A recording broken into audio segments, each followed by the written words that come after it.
Meiose. Meiose é um processo de divisão celular usado por seres que reproduzem sexuadamente para produzirem gametas. Em nossa espécie, ela produz espermatozoides e ovócitos, com a metade do número de cromossomos da célula que os originou. Isso é importante para manter o número de cromossomos na espécie após a fecundação. Quando o espermatozoide funde-se a um ovócito, forma a célula ovo, que possui a mesma quantidade de cromossomos de uma célula somática masculina ou feminina.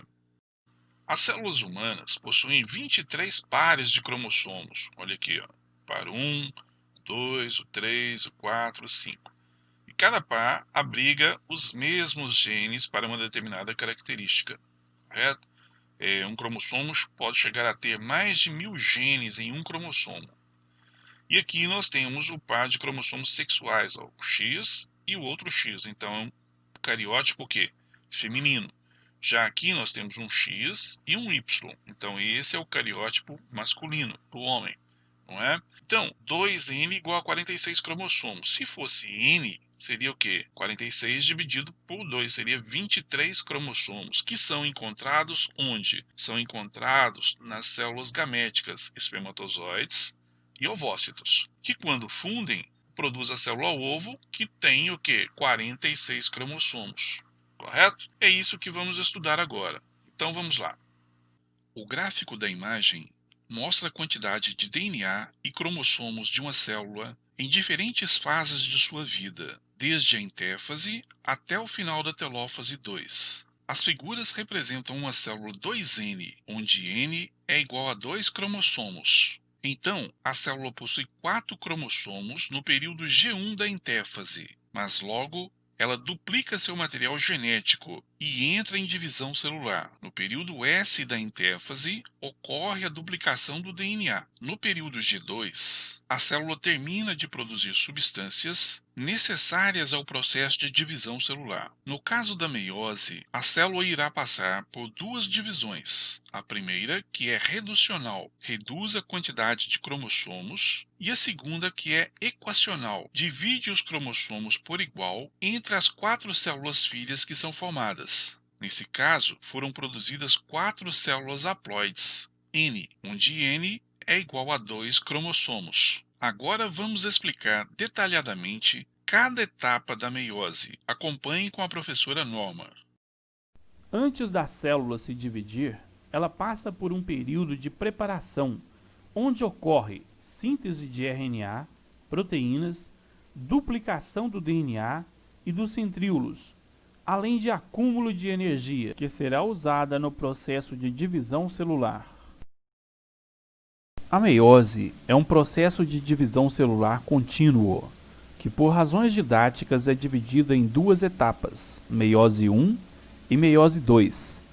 Cada uma dessas etapas está dividida em 4 fases: prófase, metáfase, anáfase e telófase. Meiose 1. Prófase 1. É a maior fase da meiose, sendo dividida em 5 subfases: leptóteno, zigóteno, paquíteno, diplóteno e diacinese. O leptóteno é caracterizado pelo início da condensação dos cromossomos. Os filamentos cromossômicos vão se tornando mais curtos e grossos. O zigóteno é caracterizado pelo emparelhamento dos cromossomos homólogos que progressivamente se colocam lado a lado e em associação íntima. O emparelhamento dos homólogos é conhecido também como uma sinapse. No paquíteno, os cromossomos homólogos estão perfeitamente emparelhados, formando conjuntos denominados bivalentes ou tétrades. No diplóteno, podem ocorrer quebras em regiões correspondentes das cromátides homólogas e, em seguida, os pedaços quebrados soldam-se em posições trocadas. Este fenômeno é chamado crossing over ou permuta. O crossing over aumenta a variabilidade genética das células formadas. Os homólogos se afastam, permanecendo em contato em alguns pontos chamados quiasmas. Os quiasmas representam as regiões em que houve a troca de pedaços. Na diacinese, os pares de homólogos estão praticamente separados. Os quiasmas deslizam para as extremidades dos cromossomos. Aumenta ainda mais a espiralização dos cromossomos. Metáfase 1.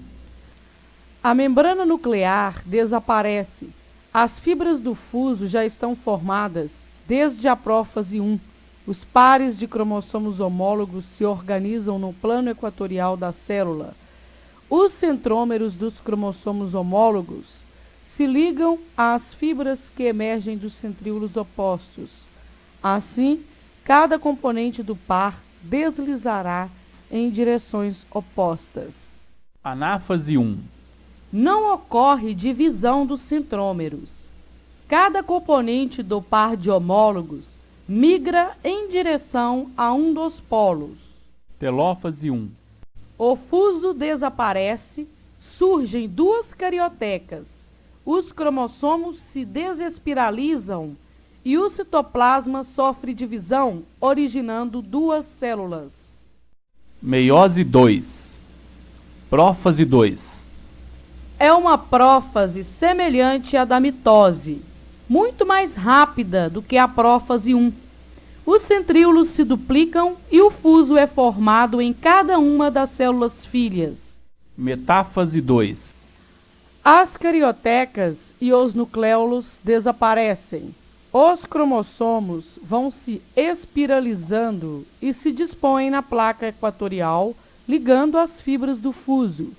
Os centrômeros se dividem e as cromátides passam a ser, cada uma, um cromossomo simples. Anáfase 2. Os cromossomos filhos migram para os polos opostos. Telófase 2. Já nos polos, os cromossomos se desespiralizam, as cariotecas e os nucléolos reaparecem. O citoplasma se divide. Temos agora 4 células haploides originadas a partir da célula diploide que iniciou o processo. Então a célula 2N duplica seu material genético no período S da intéfase, se transforma em uma célula 2N duplo, que entra em meiose 1 e passa pelos períodos prófase 1, metáfase 1, anáfase 1 e telófase 1, onde sofre divisão reducional dos cromossomos, se transforma em duas células N duplo, com cromossomos duplos, porém sem pares. Entra em meiose 2, passa pelas fases prófase 2, metáfase 2, anáfase 2 e telófase 2, onde sofre uma divisão equacional dos cromossomos, dividindo os cromossomos por igual para cada uma das 4 células haploides formadas, com a metade do número de cromossomos da célula-mãe.